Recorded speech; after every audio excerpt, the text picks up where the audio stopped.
కొంచెం పెట్టండి. చెక్కాలు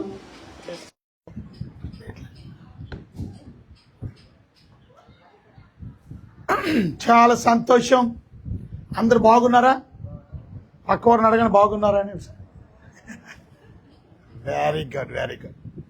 చాలా సంతోషం అండి మిమ్మల్ని కలవడానికి, ఈ విధంగా ఈ మీటింగ్లో తోడ్పడడానికి, మీతో కలిసి నేను కూడా ప్రభువుని ఆరాధించడానికి దేవుడు మన అందరికి ఇచ్చినటువంటి శ్రేష్టమైన సమయాన్ని బట్టి మనం గట్టిగా ఒకసారి యేసు ప్రభుకి చప్పట్లు కొడదాం. ఇంకా గట్టిగా కొట్టగలరు అనుకుంటాం. వండర్ఫుల్. ఈరోజు అద్భుతమైనటువంటి మీటింగ్లు మరి గత 3 రోజుల నుంచి 1వ తారీఖు, 2వ తారీఖు, 3వ తారీఖు కనుక ఫిబ్రవరి నెలలో మరి అద్భుతమైనటువంటి మీటింగ్లు జరగడానికి దేవుడు సహాయం చేశారు. Thank you.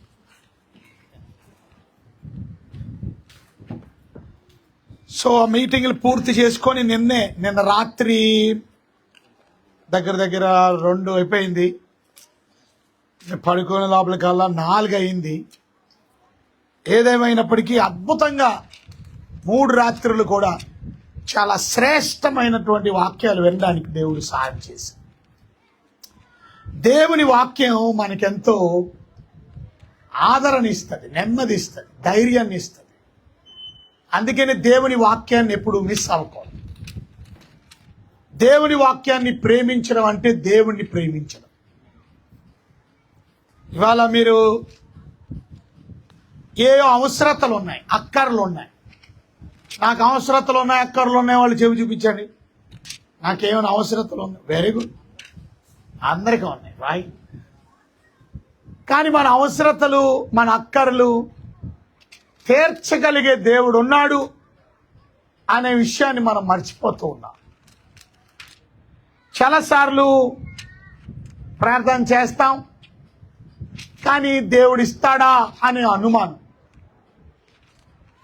ఉదయం ఒక ఆవిడ నాకు ఫోన్ చేసి, మీటింగుల్లో ఉంది ఆవిడ, ఇచ్చినారా మీరు, 3 రాత్రులు కూడా మీటింగుల్లో గడిపింది. పాపం చాలా దూరం నుంచి వచ్చింది, విశాఖపట్నం నుంచి వచ్చింది 3 రాత్రులు గడపడానికి. ఆమె ఒక లాయరు,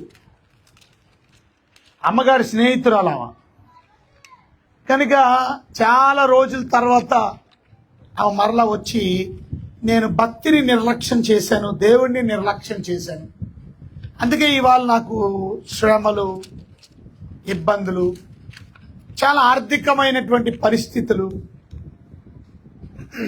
సరే, లాంగ్ స్టోరీ షార్ట్గా చెప్పాలి అంటే, ఆమె చెప్పిన మాట ఏంటంటే, కొంచెం అప్పులు ఉన్నాయి, 2 లక్షలు సాయం చేయండి అని.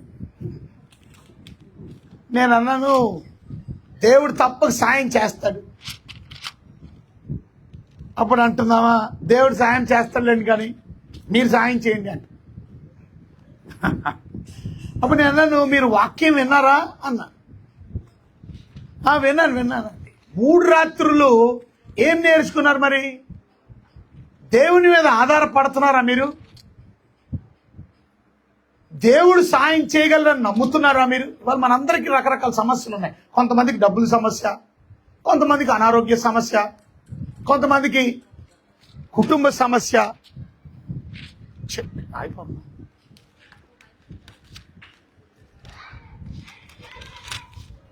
కనుక ఇలాగా రకరకాల సమస్యలతో బాధపడుతున్నటువంటి వారు ఉన్నారు.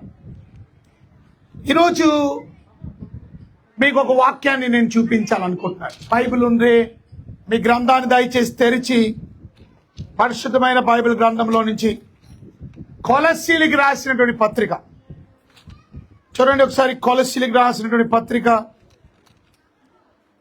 మనం చూసినట్లయితే, క్షమించండి, ఎఫెసీలకు రాసినటువంటి పత్రిక, కొలస్సీలు కాదు, ఎఫెసీలకు రాసినటువంటి పత్రిక 3వ అధ్యాయం.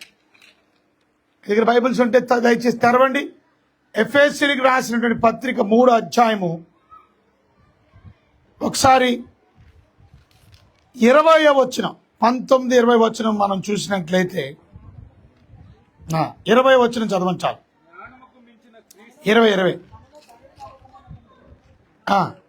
మనలో కార్య సాధకము అయిన తన శక్తి చెప్పున చూసారా, మనం అడుగు వాటి కంటేను, అది ఊహించే వాటి కంటేను అత్యధికముగా చూసారా, అత్యధికముగా చేయు శక్తి కలిగినటువంటి దేవునికి క్రీస్తు యేసు మూలముగా సంఘములో తరతరములు సదాకాలము మహిమ కలుగును గాక. ఏమర్థమైంది మీకు? మన దేవుడు ఎవరో చెప్పింది. చూడండి, ఇక్కడ రాస్తుంది, తన శక్తి చొప్పున మనము అడుగు వాటి కంటేను, ఊహించే వాటి కంటేను అత్యధికముగా చేయు శక్తి గల దేవునికి. ఎవరా దేవుడు? ఆ దేవుడు మనము అడిగేదానికన్నా, ఆలోచించేదానికన్నా అత్యధికముగా, ఆలోచించినందుకన్నా, ఊహించేదానికన్నా అంటే దాని అర్థం నీ ఊహకు మించి, నీ ఆలోచనకు మించి, నువ్వు అడిగిన దానికి మించి. చూసారా, అత్యధికముగా. అందరూ చెప్పండి, ఏం చేయగలరు? అత్యధికముగా, అధికముగా కాదు, ఎలాగా? అత్యధికముగా చేయు శక్తి గల దేవుడు. ఇవాళ చాలా మంది దేవుడు ఎవరో అర్థం అవ్వాల, యేసయ్య ఎవరో అర్థం అవ్వాల. అందుకనే చాలా మంది యేసు ప్రభు నమ్ముకున్నటువంటి బిడ్డలు కూడా వారి కష్టాలను బట్టి, వారి బాధలను బట్టి, వారి సమస్యలను బట్టి కృంగిపోతూ ఉంటారు, నీరసించిపోతూ ఉంటారు. ఇవాళ నేను మిమ్మల్ని అడుగుతున్నాను ప్రశ్న, ఎంతమంది ఇంతకీ ప్రార్థన చేసుకుంటున్నారు, అడుగుతున్నారు? ముందు ఇక్కడ బైబిల్ చెప్తున్న మాట ఏంటంటే, మీరు అడుగు వాటి కంటేను, అది ఇవాళ ముందు అడగడం నేర్చుకోవాలి. ఇవాళ చాలా మందికి ఎందుకు ఏమీ దొరకట్లేదో తెలుసా? వాళ్ళు ఏమి అడగరు కనుక. యాకోబు పత్రికలో 4వ అధ్యాయంలో, మీ దగ్గర బైబిల్స్ ఉంటే దయచేసి చూడండి. యాకోబు పత్రిక 4వ అధ్యాయము మనం చూసినట్లయితే 2వ వచనం. మీరు ఆశిస్తున్నారు, పాపం దొరకట్లా. మీరు ఎందుకు ఆశిస్తున్నా దొరకట్లేదు? చూడండి, అక్కడ రాస్తుంది, మీరు నరహత్య చేయుదురు, మత్సర పడుదురు, కానీ సంపాదించుకోలేరు. పోట్లాడతారు, యుద్ధం చేస్తారు, కానీ చూసారా, దేవుణ్ణి అడగానందున. ఆ బాక్స్ నుంచి వెనక వస్తుంది, ఇక్కడికి వస్తుందా? ఎందుకంటే నాకు కూడా వినపడట్లా.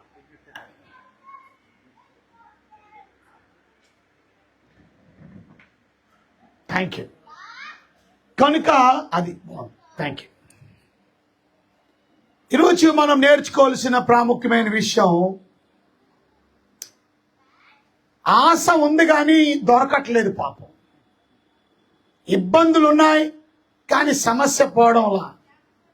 ఇవాళ మీ ఆశ నెరవేరాలంటే ఇక్కడ కూర్చొని వాక్యం వింటున్న మీరు, ఈ శబ్దం ఎంతవరకు వినబడుతుందో, ఒకవేళ మీరు ఇంటికాడ కూర్చొని కూడా ఒకవేళ దేవుని మాటలంటే తప్పక మీరు ధన్యులే, మీరు ఆశీర్వదించబడిన వారే.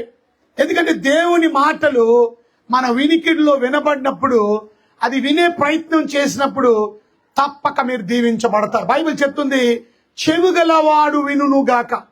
మనకు చెవులుంటే, వినబడగలిగితే, వినబడుతుంది అని అంటే ఆ దేవుడి మాటలు వింటే మీకు తప్పక దీవెన కలుగుతుంది.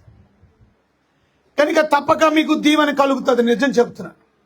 ఈరోజు మనం ఈ గ్రామంలో లేక ఈ ఊర్లో ఈ చక్కని మీటింగు ఏర్పాటు చేయబడి, మరి ఇక్కడ సేవ చేస్తున్న దేవుని దాసుడు మరి డేవిడ్ గారు, అలాగే ఆయన భార్య నందిని, వీరు ఎంతో చక్కని సేవ పరిచర్య జరిగిస్తున్నారు. కనుక మీ అందరి కొరకు ఎంతో ప్రార్థనలు చేస్తున్నారు. మీరందరూ సుఖంగా, సౌఖ్యంగా, ఆనందంగా, సంతోషంగా, నెమ్మది కలిగి ఉండాలని మీకోసం, మీ గ్రామం కొరకు ప్రార్థన చేస్తున్నారు. మీకందరికీ శ్రేష్టమైన వాక్యం వినిపించాలని ఇదిగో దేవుని సేవకుల్ని కూడా ఈ రాత్రి మీ దగ్గరికి దేవుడు నడిపించాడు. కనుక ఇవాళ నేను చెప్పదలుచుకున్నది ఏంటనంటే, మీరు ఆశపడుతుంది దేవుడు మీకు ఇవ్వాలంటే, మీరు కోరుకుంటున్నది దేవుడు మీకు ఇవ్వాలంటే, మీరు అడుగుతున్నది దేవుడు మీకు ఇవ్వాలంటే మీరేం చేయాలో సూత్రాలు చెప్తాను మీకు. దేవుడు ఎలా ఇవ్వగలడో చెప్తాను మీకు. కనుక మీరు శ్రద్ధాభక్తితో దేవుని మాటలు అటు ఇటు చూడకుండా, అలక్ష్యంగా వినకుండా దేవుని మాటలు శ్రద్ధగా వినండి. తప్పక మీరు దీవించబడతారు. శ్రద్ధగా అంటే అర్థం కంప్లీట్గా, ఫుల్లీ లిసన్. సగం విని సగం వినడం, సగం వినకపోవడం శ్రద్ధ కాదు. శ్రద్ధ అంటే చెప్పబడిన వాక్యం ప్రారంభము నుంచి ముగింపు వరకు శ్రద్ధగా విన్నప్పుడు మీరు తప్పక దీవించబడతారు. ఈరోజు ఇక్కడ రాసిన మాట మనం చదివితే 4వ అధ్యాయం 2వ వచనంలో మీరు ఆశిస్తున్నారు కానీ మీకు దొరకట్లేదు.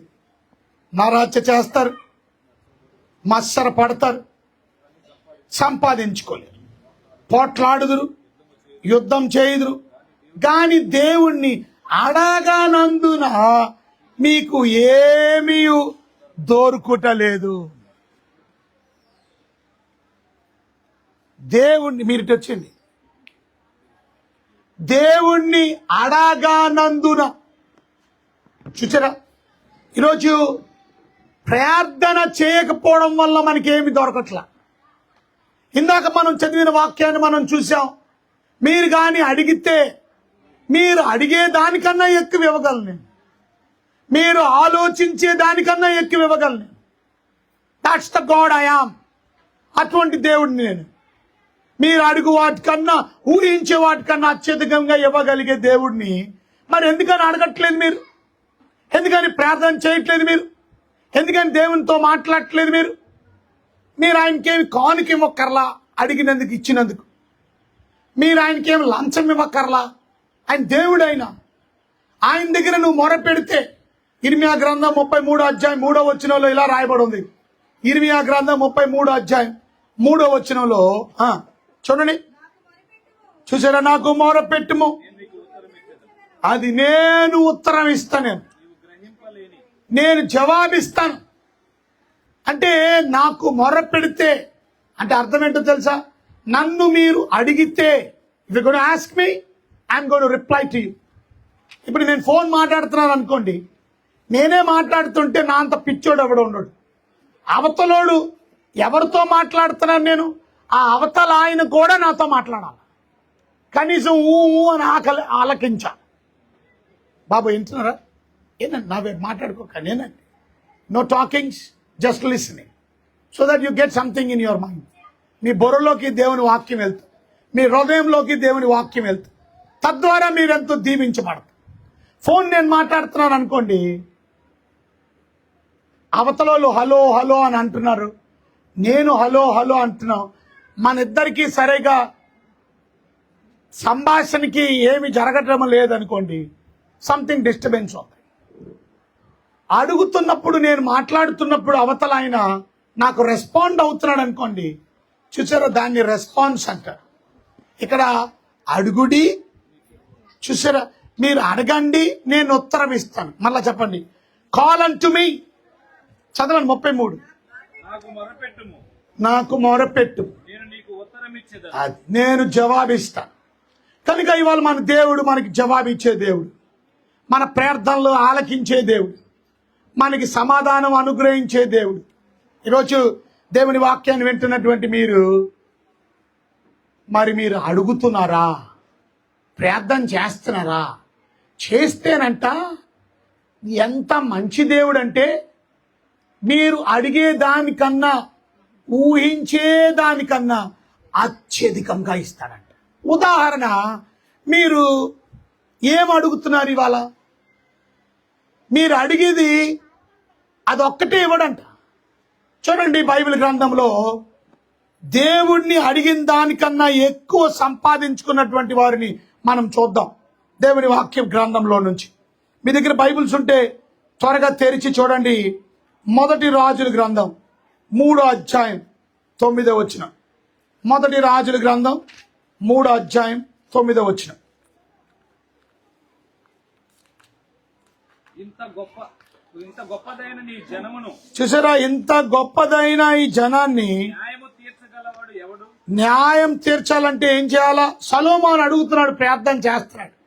ఎందుకంటే సొలొమోనుతో దేవుడు మాట్లాడుతున్నాడు. సొలొమోను దేవుడు నీకేం కావాలో అడగమంటున్నాడు. 3వ అధ్యాయంలో మనం చూసాం. 8వ వచనం. ఎన్నో వచనం? 9వ వచనం. ఇంత గొప్పదైన నీ జనమును కాదు ఏం అక్కడ రాసిన మీరు చూస్తే 6వ వచనం, లేక 5వ వచనం చూడండి. 5వ వచనం. రైట్.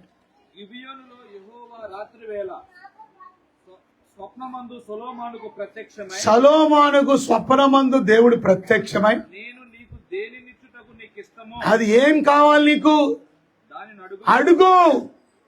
ఇవాళ మన దేవుడు మీతో మాట్లాడుతున్నాడు. అడుగు. యాస్. మీరు అడగనందున మీకు దొరకట్లా. You're not praying, you're not receiving. But ఏం అడుగుతున్నారు మీరు ఏది అడిగినా నేను ఇస్తానంటున్నాను. కానీ అది అంతవరకే ఇస్తానని అంట్లా, మీరు అడిగింది వరకే ఇస్తానని అంట్లా. ఇప్పుడు చూడండి, నన్ను 2 లక్షలు అడిగింది పొద్దున్న, ఇచ్చానా? ఏవలా. నేను అన్నాను, మీరు అడగడం బాగానే ఉంది, కానీ నా ఖర్చులు నాకున్నాయి. మీరు దేవుడి మీద ముందు ఆధారపడండి. దేవుడిని అడగడం నేర్చుకోండి.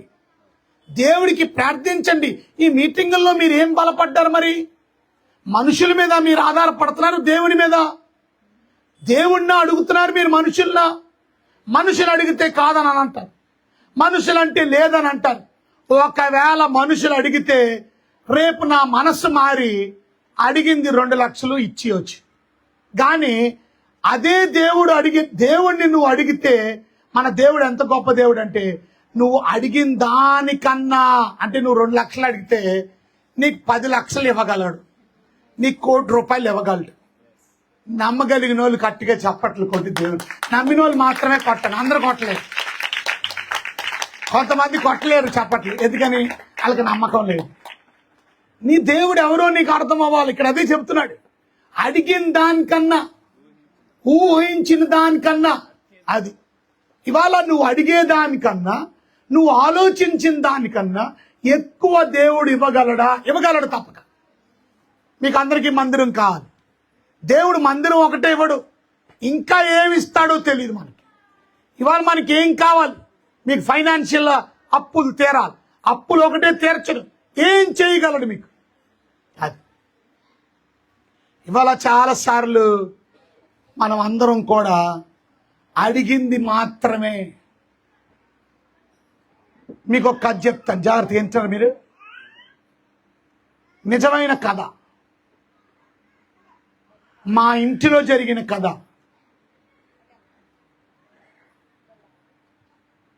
యేసు ప్రభువుని నమ్ముకున్న తర్వాత మా కుటుంబంలో చాలా శోధన వచ్చింది. మా అమ్మగారు ప్రభువుని నమ్ముకున్న తర్వాత ఆమెకి ఒక రకమైన జబ్బు వచ్చింది. ఆ జబ్బు వల్ల హాస్పిటల్కి వెళ్తే డాక్టర్లు అన్నారు, ఇది మామూలు జబ్బు కాదండి, ఇది భయంకరమైనటువంటి మరణానికి సంబంధించినటువంటి జబ్బు, ఇది క్యాన్సర్, ఇది 4th స్టేజ్ క్యాన్సర్, ఇది 4వ స్టేజ్ క్యాన్సర్. ఇది చూసారా, 4th స్టేజ్ క్యాన్సర్లో ఇక బ్రతకడం కష్టం. డాక్టర్లు అన్నారు, ఇది అసాధ్యమైన పని. మీరు ఎవరైనా మీ చుట్టాలు బంధువులకి చెప్పాలనుకుంటే చెప్పియండి, వాళ్ళందరినీ పిలుచుకోండి. ఎందుకంటే మ్యాక్సిమం రోజులు మాత్రమే. ఒకవేళ కానీ బ్రతికితే వారం కన్నా ఎక్కువ బతకదు, 7 రోజులు. చెప్పండి, ఆ పరిస్థితిని ఎలాగుంటుందో మీరు అర్థం చేసుకోండి. నేను అప్పుడు చాలా చిన్న కుర్రోడిని, నా వయసు 14-15 సంవత్సరాలు. అప్పుడే నేను 10th క్లాస్ చదువుతున్నాను. మా అమ్మకి భయంకరమైన జబ్బు అని డాక్టర్ మా నాన్నగారికి చెప్తుంటే, ఆ రోజు డాక్టర్ గారి క్యాబిన్లో నేను కూడా కూర్చొని ఉన్నాను. ఆ డాక్టర్ చెప్తున్న మాటలు అప్పుడే నాకు బాగా గుర్తు. 1989 సంవత్సరం కరెంట్ ఆగిపోయింది. ఆ చీకట్లో ఆయన ఇంకా మాట్లాడుతున్నాడు. నేను మాత్రం అక్కడే ఉన్నాను. ఆ నాన్నగారితో చెప్తున్నా, మా డాడీ పేరు మూర్తి గారు. మూర్తి గారు, మీరు చేయవలసింది మీరు చేస్తున్నారు, కానీ ఇంకా చేయగలిగింది ఏమీ లేదండి. 4వ స్టేజ్ క్యాన్సర్కి వచ్చింది. బ్రతకడం కష్టం. ఒక చిన్న పిల్లోడిగా మా అమ్మ నాకు ప్రార్థన నేర్పించింది, యేసుప్రభు గురించి పరిచయం చేసింది. ఆ 10వ క్లాసులోనే నేను బాప్తీసాన్ని కూడా తీసుకొని దేవుళ్ళో అప్పుడప్పుడే మెల్లిగా ఎదుగుతున్న వయసు అది. ఎదుగుతున్న వయసులో ఎంత కష్టం వచ్చి పడింది నాకు. నా అమ్మ నాకిక ఉండదట. మా అమ్మకి మ్యాక్సిమం 7 డేసే, 7 రోజులే. ఆ రోజు నేను ఏడ్చిన ఏడుపు, ఆ రోజు నేను చేసిన ప్రార్థన నా దేవుడు ఆలకించింది. ఆ రోజు హాస్పిటల్ నుంచి నేను ఇంటికి వెళ్ళిపోతుంటే, నేను బస్సులో ప్రయాణం చేసి వెళ్తున్నాను. బస్సులో నేను ఏడుస్తుంటే నా పక్కన కూర్చున్న వాళ్ళు అంటున్నారు, ఎవరైనా నిన్ను కొట్టారా బాబు, ఏమైందో చెప్పు మాకు, ఏమైంది అని చెబుతుంటే ఎవ్వరు మాట్లాడినా సమాధానం ఇవ్వట్లేదు. కానీ నాలో నేను ఏడుస్తున్నాను. ఎందుకంటే ఆ చిన్న వయసులో మా అమ్మని నేను పోగొట్టుకోబోతున్నాను. I'm going to lose my mom. కానీ నాకు తెలుసు నా దేవుడు గొప్ప దేవుడని, నాకు తెలుసు దేవుడు బాగు చేయగలడని. ఇప్పుడు నేను బస్సు దిగాను, నడుచుకొని మా ఇంటికి వెళ్ళాలి. ఇలాగే రోడ్డు మీద నడుచుకొని వెళ్తున్నాను.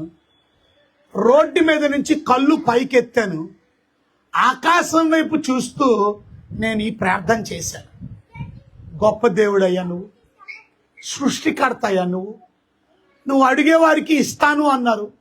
నేను అడుగుతున్నాను, మా అమ్మకి దయచేసి జీవితాన్ని ప్రసాదించండి. మా అమ్మ బ్రతికేలా సాయం చేయండి. మా అమ్మ బ్రతకాలి, మా అమ్మ బ్రతకాలి ప్రభు, మా అమ్మ బ్రతకాలి నాయన. అదే ప్రార్థన. మా అమ్మని మీరు బ్రతికిస్తారని నేను నమ్ముతున్నాను తండ్రి. నేను ప్రార్థన చేసుకొని అలాగే మాట్లాడుతూ నేను ఇంటికి వెళ్ళిపోయాను. ఇంకా ఇంటికాడికి వెళ్ళి మరలా మోకరించి ప్రార్థన చేశాను. తిండి కూడా తినలా.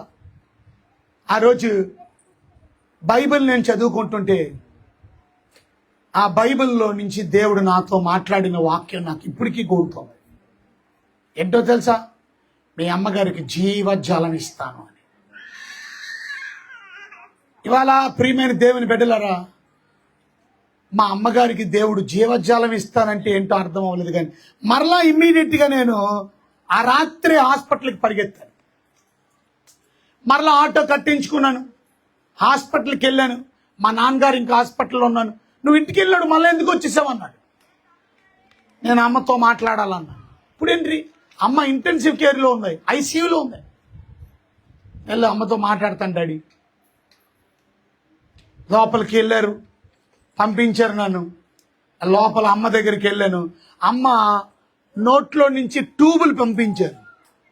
ఆ ట్యూబులు గుండెల్లోకి వెళ్ళిపోయినాయి. అంటే దగ్గర దగ్గర ఊపిరితిత్తుల దగ్గరికి, లంగ్స్కి ఆక్సిజన్ సప్లై చేస్తా. అంటే దాని అర్థం ఆమె వెంటిలేటర్ మీద ఉంది.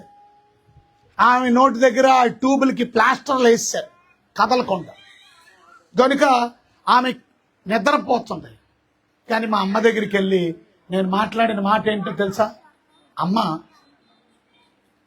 చనిపోవు నువ్వు, అమ్మ నువ్వు బ్రతుకుతావు, దేవుడు నిన్ను బ్రతికిస్తాడు. అమ్మ నువ్వు చచ్చిపోవు, దేవుడు చెప్పాడు. నేను అడిగాను దేవుణ్ణి, నువ్వు బ్రతుకుతావమ్మా. కథ అంతా ఇప్పుడు చెప్పడానికి సమయం సరిపోదు. కానీ ఈ పెద్ద కథని చిన్నగా చెప్పాలంటే, నేను అడిగింది దేవుడు ఇవ్వడం మాత్రమే కాదు, దేవుడు ఆమెకి 25 సంవత్సరాలు ఆయుష్ని ప్రసాదించి అడిగిన దానికన్నా ఎక్కువ ఇచ్చి ఏం చేశాడో తెలుసా?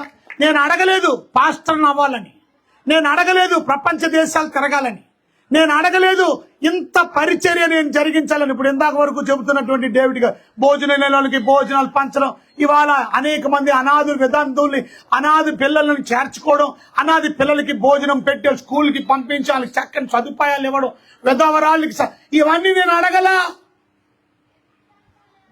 ఒకటి కాదు, రెండు కాదు, అడిగిన దానికన్నా అసలు నేను సేవకు రావడం కారణం మా అమ్మాయి కారణం, ఆ ప్రార్థనే కారణం. చూసారా, దేవుడు నీ పట్ల ఉన్న ఎత్తైన ఆలోచన, నీ పట్ల ఉన్న ఎత్తైన ప్రణాళిక మనం దేవుణ్ణి అడగడం బట్టి అడిగింది మాత్రమే ఇవ్వడు. మనం ఏమనుకుంటున్నాం, అడిగింది మాత్రమే ఇచ్చాడు. మా అమ్మకి మాత్రం ఆరోగ్యం ఇచ్చాడు, క్యాన్సర్ నుంచి బాగు చేశాడు, డాక్టర్లకి అసాధ్యమైంది 7 రోజుల్లో చచ్చిపోతామన్న మా అమ్మ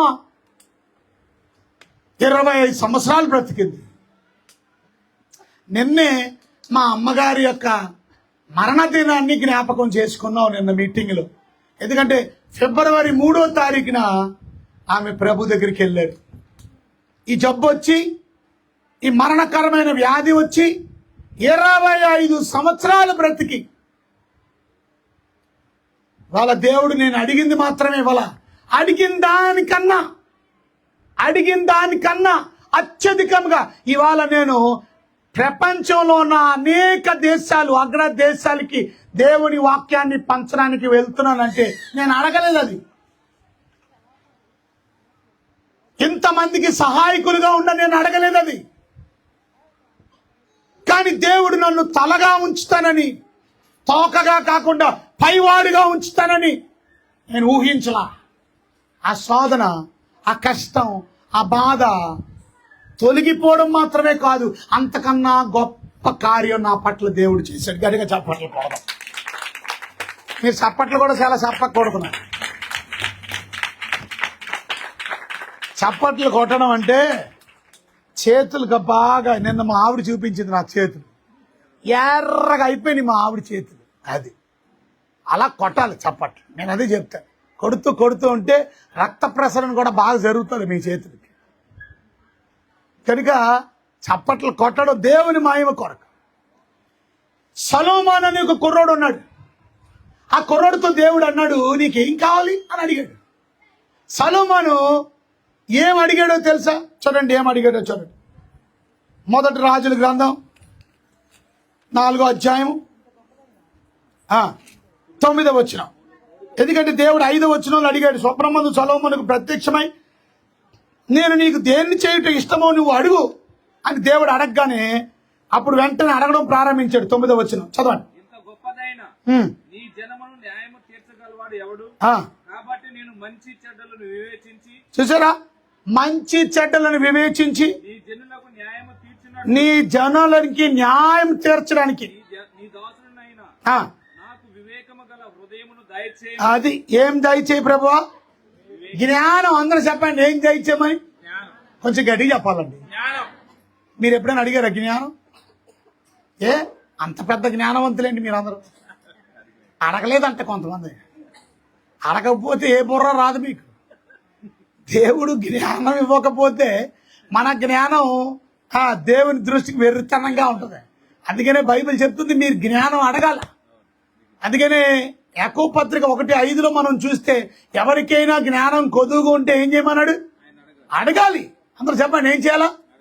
ఇవాళ ఇక్కడ మీరు ఒక పాఠం నేర్చుకోవాలి. ఏంటనంటే దేవుణ్ణి అడగడం నేర్చుకోవాలి. అందరూ చెప్పండి, ఏం నేర్చుకోవాలి? కానీ మన ప్రార్థన లేదు. అడిగితేనంట ఏమైందో తెలుసా మీకు?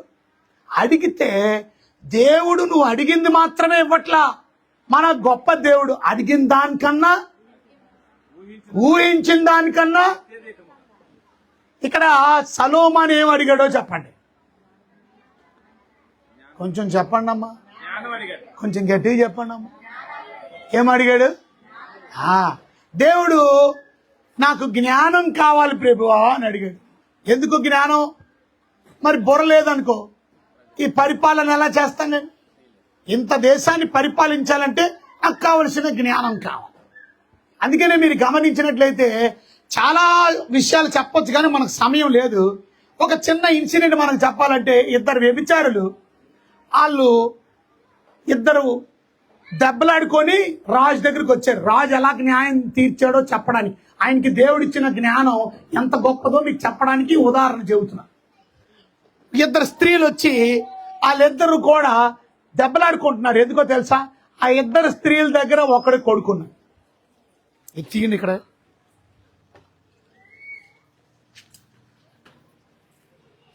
మీరందరూ వినాలి. మీరందరూ ఇంటేనే, మీరు అటు ఇటు చూస్తే, మీరు వచ్చిన వాళ్ళు ముఖ్యంగా శ్రద్ధగా వినాలి. మీరు ఇంటే మీకు అర్థమవుతుంది. ఇంటికెళ్ళి ఆ రకంగా మీరు ప్రార్థన చేయగలుగుతారు. మీరు వచ్చి ఏదో సరదాగా వచ్చారు, సరదాకి ఉపయోగం లేదు. అర్థమవుతుంది మీకు? జాగ్రత్తగా ఆలకించాలి. దేవుని మాటలు శ్రద్ధగా వినండి. ఏం చెప్తున్నా నేను? సొలొమోను అడిగాడు. ఏమడిగాడు? జ్ఞానం అడిగాడు. జ్ఞానం దేనికి కావాలి? ప్రజల్ని పరిపాలించడానికి. ఎందుకంటే ప్రజలకి రకరకాల సమస్యలు ఉంటాయి. ఆ సమస్యలతో దైవజనుడి దగ్గరికి, లేకపోతే ఈ రాజు దగ్గరికి వచ్చినప్పుడు రాజు జ్ఞానంతో సమాధానం ఇవ్వాలి. ఇప్పుడు ఇద్దరు స్త్రీలు ఒక పిల్లోడిని తీసుకొని వచ్చారు. వచ్చి ఏమంటున్నారో తెలుసా? ఈ స్త్రీ అంటుంది నా పిల్లోడు అంట, ఇంకొక స్త్రీ అంటుంది నా పిల్లోడు అంట. ఈ ఒక్క పిల్లోడు ఇద్దరికి ఎలా పుడతారు? ఇప్పుడు రాజుగారు తీర్పు తీర్చాలి. ఏమిటిది? ఈ పిల్లోడు ఎవరి పిల్లోడు తేల్చాలి.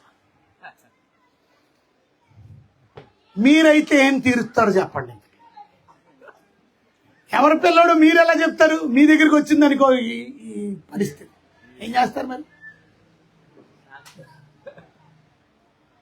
ఇక్కడ జరిగిన విషయం ఏంటంటే, ఇందులో ఒక స్త్రీ బాగా సోమరిపోతు, నిద్రమొత్తు. ఈ నిద్రమొత్తు ఎక్కువైపోయి ఆ పిల్లోడి మీద కాలు వేసిందో, ఆ పిల్లోడి మీద శరీరం ఏమైందో తెలియదు, కానీ ఆ పిల్లోడి మీద పడిపోవడం వల్ల పిల్లోడు ఒకటి చచ్చిపోయాడు. జరిగిన విషయం ఏంటంటే పిల్లోడు చచ్చిపోయాడు. ఇప్పుడు ఈమె చేసింది ఏంటంటే, ఇందులో ఇద్దరిలో ఒక ఆమె చేసింది ఏంటంటే, ఆ చచ్చిపోయిన పిల్లోడిని ఆ పక్కన పడుకోబెట్టేసి ఇంకొక ఆమె పిల్లోడిని తెచ్చేసుకుంది. ఇప్పుడు నా పిల్లోడు అంటుంది ఆమె అంటుంది నా పిల్లోడు అంటుంది. ఇప్పుడు ఎలా నిర్ధారణ చేయాలా? ఇప్పుడు సొలొమోను చిన్న కుర్రోడు. అమ్మా ఎంత కుర్రోడు? లేపండి. ఆయన ఎవరు పిల్లాడు? చిన్న పిల్లాడు. చిన్న సొలొమోను రాజు అయిపోయాడు, చిన్న పిల్లాడు. ఇవాళ మనం అనుకుని మా ఓడు ఇంకా చాలా చిన్నోడు అన్నాడు. చిన్నోడికి ఎన్నోడు లేదు, చిన్నోడిని రాజు చేసాడు దేవుడు. 16-17 సంవత్సరాల కుర్రాడు కింగ్డమ్ లో పెద్ద దేశం మీద రాజుగా సింహాసనం మీద కూర్చున్నాడు. ఇప్పుడు బంట్రోతులు, మనుషులు, అంతేకాదు మంత్రులు, సహస్రాధిపతులు, పెద్ద పెద్ద మినిస్టర్ క్యాబినెట్ ఉంటుంది కదా, ఆ క్యాబినెట్ అంతా కూడా ఆశ్చర్యంగా చూస్తున్నారు. ఏంటి? ఎలాగప్పుడు తీర్పు తీరుస్తాడో చూద్దాం. ఈ కుర్రోడు, ఈ చిన్న పిల్లడు ఈ జ్ఞానం ఎలా సంపాదిస్తాడు, ఏ రకంగా ఇప్పుడు న్యాయం తీరుస్తాడు చూసారా? కానీ వాళ్ళకి తెలియలేని విషయం ఏంటంటే, ఈ కుర్రోడు దేవుణ్ణి ఆల్రెడీ అడిగి ఏమి సంపాదించేసుకున్నాడు? జ్ఞానం సంపాదించేసుకున్నాడు. దేవుడు జ్ఞానాన్ని సంపాదించుకున్నట్టు వాళ్ళకి తెలియదు పాపం. కనుక ఏం చేస్తాడో చూద్దాం అనుకుంటే, ఇప్పుడు ఏమన్నాడు తెలుసా? కత్తి తీసుకురండి, సైన్యాధిపతి ఖడ్గం తీసుకురా అన్నాడు. వెంటనే మంత్రులందరూ ఒకడి మీద చూసుకున్నాడు.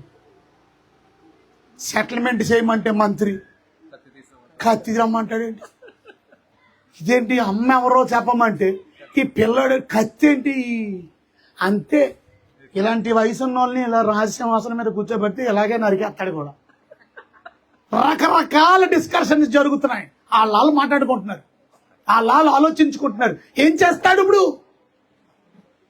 ఇప్పుడు వెంటనే అన్నాడు సైన్యాధిపతి, రాజా ఖడ్గాన్ని తీసుకొచ్చా, ఆ బిడ్డని బల్ల మీద పడుకోబెట్టు, ఆ బిడ్డని 2 కింద నరికాయి, 2 ముక్కలు చేయి. ఒక మొక్కేమో ఒక అమ్మకి ఇచ్చే, ఇంకొక మొక్కేమో ఇంకొక అమ్మ అనుకున్నాను. ఇలా చేస్తాడు. ఇందాక చెప్పాను కదా నరికేస్తాడని. నరికేస్తున్నాడు అని వీళ్ళందరూ మాట్లాడుకుంటూ ఉన్నారు. అయిపోయింది. చిన్న పిల్లడు చూసిరా ఎలాంటి తీర్పు తీరుస్తున్నాడో అని వాళ్ళకి బుర్ర పనిచేయలే.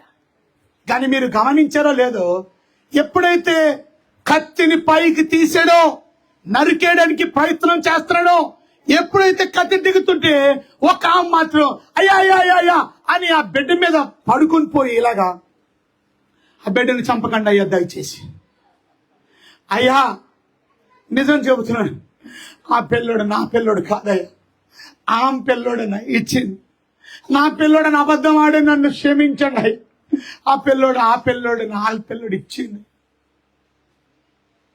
అందరూ చూస్తున్నారు. ఏమంటుంది, చూసావా ఇప్పటికైనా తీసుకున్నా అని పిల్లోడిని ఇలా తీసుకుని ఆగో అన్నాడు. ఎవరైతే చంపద్దు అన్నారో, ఆమె ప్రాణాన్ని పెట్టడానికి ఇష్టపడిందో ఆ బిడ్డని ఆమెకి ఇచ్చేయండి. ఎందుకంటే తన కళ్ళ ముందు నవమాసాలు మోసి ప్రసవ వేదనతో బిడ్డని కని ఆ బిడ్డని తన కళ్ళ ముందు చంపబడడం ఏ తల్లి సహించలేదు. ఈమె నిజమైన తల్లి. కొట్టండి చెప్పండి. మళ్ళా సప్పగా కొడతారా? కొట్టగాటి కొట్టడం లేదు. ఇంత జ్ఞానం ఎలా వచ్చిందంటారు? సరే, ఒకటి కాదు, ఇలా బోల్డ్ ఉదాహరణలు చెప్పొచ్చు. ఒకడు బటర్ఫ్లై తీసుకొచ్చాడు. ఆ బటర్ఫ్లైని పెడితే ఇందులో 2 బటర్ఫ్లైలు చూపించి ఇందులో ఏది నిజమైన బటర్ఫ్లైయో చెప్పమని అనింది. ఎవరు? సులమితి రాణి. ఇప్పుడు ఆ జ్ఞానాన్ని పరిశీలించడానికి ఆయన ఏం చెప్పి, శాపాదేశపు రాణి అప్పుడు ఏమన్నాడు, ఈ 2 బటర్ఫ్లైని గాల్లో వదలమల్లా గార్డెన్ లో పెట్టమన్నాడు. గార్డెన్ లో పెడుతుంటే ఒకటి మాత్రం అలాగే ఉంది, ఒకటి మాత్రం రెక్కలు కొడుతూ పీక్తుంది, లోపల మకరందాన్ని సేవిస్తుంది. ఇది రియల్ అన్నాడు. ఓర్ని ఇలాగ రకరకాల బోల్డ్ స్టోరీస్ చెప్పొచ్చు. కానీ పాయింట్ ఒకటి గుర్తుపెట్టుకోండి, ఈ జ్ఞానం ఎవరిచ్చారా? దేవుడు. అడిగింది ఏంటి? జ్ఞానం. కానీ దేవుడు, ఇందాక మనం చదువుకున్నాం, అడుగు వాటికంటే ఊహించే వాటికన్నే అత్యధికంగా. ఇప్పుడు ఈయనకి అత్యధికంగా ఏమి ఇచ్చాడో చూస్తారా మీరు? చూడండి ఒకసారి. మొదటి రాజుల గ్రంథం 3వ అధ్యాయము మనం చూసినట్లయితే 12వ వచనం. నీవు ఇలా అడిగినందున బుద్ధి వివేకము గల హృదయము నీకు ఇచ్చుచున్నాను. పూర్వీకుల్లో నీ వంటి వాడు ఒక్కడును లేడు, ఇక మీదట నీ వంటి వాడు ఒక్కడును. అంటే సలోమాను లాంటి జ్ఞానం కలిగినోడు ఇంక భూమి మీద ఎవరు లేరు మాట. ఇంతకు ముందు లేరు, ఇప్పుడు ఉండరు. అది అందుకనే పాట పాడతాం ఏమని, సలోమాను కంటే శ్రేష్ఠుడు సర్వజ్ఞానమునకు ఆధారుండు అని పాడతాం. ఆయనే జ్ఞానం కలిగినోడు. ఇంకా ఇప్పుడు 13వ వచనం. ఐశ్వర్యం ఘనత ఇమ్మని అడగకపోయినను. అమ్మ బాబోయ్, ఐశ్వర్యము అడగలేదు, ఘనత అడగలేదు, కానీ నేనేం చేస్తున్నాను, ఐశ్వర్యమును ఘనతను కూడా నీకు నేను ఇస్తున్నా.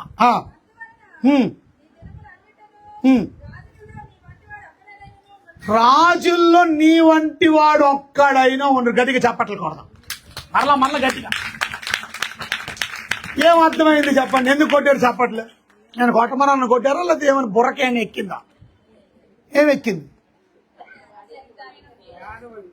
అడిగిందేమో జ్ఞానం, కానీ దేవుడు జ్ఞానాన్ని ఇచ్చాడా ఇవ్వలేదా? ఇచ్చాడు. కానీ ఇందాక మనం చదువుకున్నాం 3వ అధ్యాయము 20వ వచనం ఎఫెసీయులకు రాసిన పత్రికలో ఏమన్నారు? అడుగు వాటికన్నా ఊహించే వాటికన్నా అత్యధికంగా. ఇప్పుడు అడిగిందేమో జ్ఞానం, కానీ దేవుడు అడిగిన దానికన్నా ఘనతనిస్తానన్నాడు. నీ గౌరవం, నీ పేరు, నీ ప్రఖ్యాత, నీ పేరు పెంచేస్తా. 2 ఐశ్వర్యాన్ని ఇస్తాను. భూమి మీద అలాంటి ఐశ్వర్యవంతుడు ఇంకోటి ఎవడు లేడంట. దేవుడు అతనికి అంత డబ్బు ఇచ్చాడు, అంత ఐశ్వర్యం ఇచ్చాడు. శేబాదేశపు రాణి పట్టుకొచ్చిన బహుమానాలకి డబల్ బహుమానం ఇస్తే శేబాదేశపు రాణికి ఆశ్చర్యం కలిగింది. ఏమిటిది? నేనే ధనవంతురాలను అనుకున్నాను, నేను ఇచ్చిన బహుమానాలు కదా, నాకు రెట్టింపు బహుమానాలు ఇచ్చి పంపిస్తున్నాడు.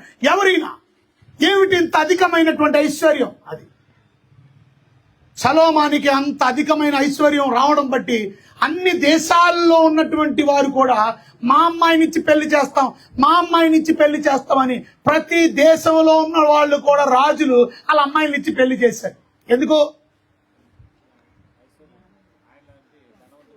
ఎందుకంటే తెలుసా, అలాంటి గొప్ప ధనవంతుడు ఒకవేళ మా మీదకి యుద్ధానికి వచ్చాడు అనుకోండి, మా పరిస్థితి ఎందుకు? ఒకవేళ మా పిల్లని ఇచ్చామనుకోండి, మా దేశం మీదకి రాడుగా, మా దేశం మీద యుద్ధం రాదుగా, శాంతి దొరుకుతుంది అని అన్ని దేశాలు. అర్థమవుతుందా మీకు? కనుక ఇక్కడ మనం అర్థం చేసుకోవాల్సింది, నువ్వు అడిగే దానికన్నా ఊహించే దానికన్నా అత్యధికంగా సొలొమోనుకి ఇచ్చినప్పుడు దేవుడు నీకు కూడా ఇస్తాడా ఇవ్వడా? మరి నువ్వు అడుగుతున్నావు, మరి ఏం అడుగుతున్నావు? నీకు అడిగింది ఏమి డబల్ ఇస్తున్నాడు దేవుడు? అడిగిన దానికన్నా ఊహించిన దానికన్నా. ఆయన జ్ఞానం అడిగాడు. ఏ జ్ఞానం? ఆ ప్రజల్ని పరిపాలించడానికి. కానీ దేవుడు ఎంత జ్ఞానం ఇచ్చాడు? అధికమైన జ్ఞానం. ఇంకే భూమి మీద అలాంటి జ్ఞానవంతుడు ఇంకొకడు లేడంట. ఓ, ఎంత జ్ఞానం ఇచ్చాడో చూసారా? అంత జ్ఞానం ఇవ్వడమే కాకుండా డబ్బులు, ఐశ్వర్యం. అందుకే ఇవాళ నేను మీతో చెప్పదలుచుకుంది, ప్రే, ప్రార్థన చేసుకోండి, దేవుడిని అడగండి, దేవుడితో మాట్లాడండి. మీరు అడిగేదానికన్నా ఊహించేదానికన్నా అత్యధికముగా దేవుడు మనకి అనుగ్రహించగలడు. హన్నా మొదటి సమూయేలు గ్రంథం 1వ అధ్యాయం 10వ వచనంలో హన్నా ఏమడిగిందో చూడండి. హన్నా మొదటి సమూయేలు గ్రంథం 1వ అధ్యాయం 10వ వచనంలో బహు దుఃఖాక్రాంతురాలై వచ్చి యెహోవా సన్నిధిని ప్రార్థన చేస్తూ బహుగా ఏడుస్తూ నీ సేవకురాలు నాకు కలిగి ఉన్న శ్రమను చూసి నీ సేవకురాలు నన్ను మరొక జ్ఞాపకం చేసుకుని నీ సేవకురాలు నాకు ఒక మగపిల్లను దయచేసి అక్కడ ఆగండి. ఏం దయచేయమని అడిగింది? ఒక్క మగపిల్ల. ఎన్ని మగపిల్ల? అక్కడ రాసింది, మళ్ళీ చదవండి. నాకు మగపిల్లను దయచేసి, నాకొక్క మగపిల్లను దయచే చాలు. మగపిల్లోడు ఒక్కడ చాలు. నువ్వు అడిగింది బిడ్డనిమ్మని అడిగితే దేవుడు ఆ అమ్మాయికి ప్రార్థన ఆలకించి అడిగిన దానికన్నా ఊహించిన దానికన్నా, చూడండి 2వ అధ్యాయంలో ఆయన ఎన్ని బిడ్డలు ఇచ్చాడో. 2వ అధ్యాయం మొదటి సమయంలో 21వ వచనం. ఒక్క బిడ్డని అడిగితే, ఒక్క బిడ్డని మగ బిడ్డని అడిగితే యెహోవా హన్నాను దర్శింపగా ఆమె గర్భవతి అయి 3 కుమారులు 2 కుమార్తెలను కనెను. 3 కుమారులు 2 కుమారు. ఎంతమందిని ఇచ్చారు? 5. కొట్టు గట్టిగా చప్పట్లు. ఒకరిని అడిగితే 5. గొడ్రాలు, పిల్లలే లేనా? అసలు గొడ్రాలు అని పిల్లలే లేరు. దేవుడే మూసేసాడు ఆమె గర్భాన్ని. కానీ ఆమె ప్రార్థన చేసింది. నువ్వు ఒక బిడ్డను అడిగితే అడిగిన దానికన్నా ఎక్కువ ఇస్తాడా ఇవ్వలేదా? కొంచెం గట్టిగా చెప్పండి. ఇచ్చాడా? మరి గట్టిగా చప్పట్లు కొట్టి దేవుడు మాయపడదు. 2వ దినవృత్తాంతాల గ్రంథం 20వ అధ్యాయం. ఇవాళ మీకు కొన్ని వచనాలు చూపిస్తున్నాను, మీరు అర్థం చేసుకోవాలండి. 2వ దినవృత్తాంతాలు 20వ అధ్యాయము 22వ వచనం. 2వ దినవృత్తాంతాలు 20వ అధ్యాయం. వారు పాడుటకు స్తుతించుటకు మొదలు పెట్టగా యెహోవా యూదా వారి మీదకి వచ్చిన అమ్మోనీయుల మీదను మోయాబీయుల మీదను షేరు మన్యముల మీదను మాటుగాండ్రును పెట్టెను గనుక వారు హతులైరి. అంటే వారు పాటలు పాడడం మొదలు పెట్టగానే దేవుడు గొప్ప విజయాన్ని వారికి ఇచ్చాడు. అయితే వారు ఏం ప్రార్థన చేశారో మీరు చూడాలి కదా. వాళ్ళ ప్రార్థన ఏం చేశారు అనేది మనం చూస్తే 20వ అధ్యాయంలో చూడండి ఒకసారి.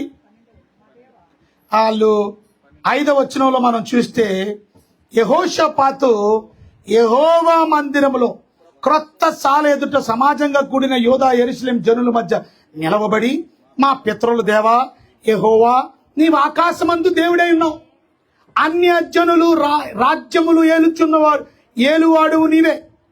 నీవు బహుబలము కలిగిన వాడు, పరాక్రమం గలవాడు. నిన్ను ఎదిరించి ఎవరికి నీకు ఎవరు నిన్ను ఎదిరించలేరు. సౌండ్ లేదు.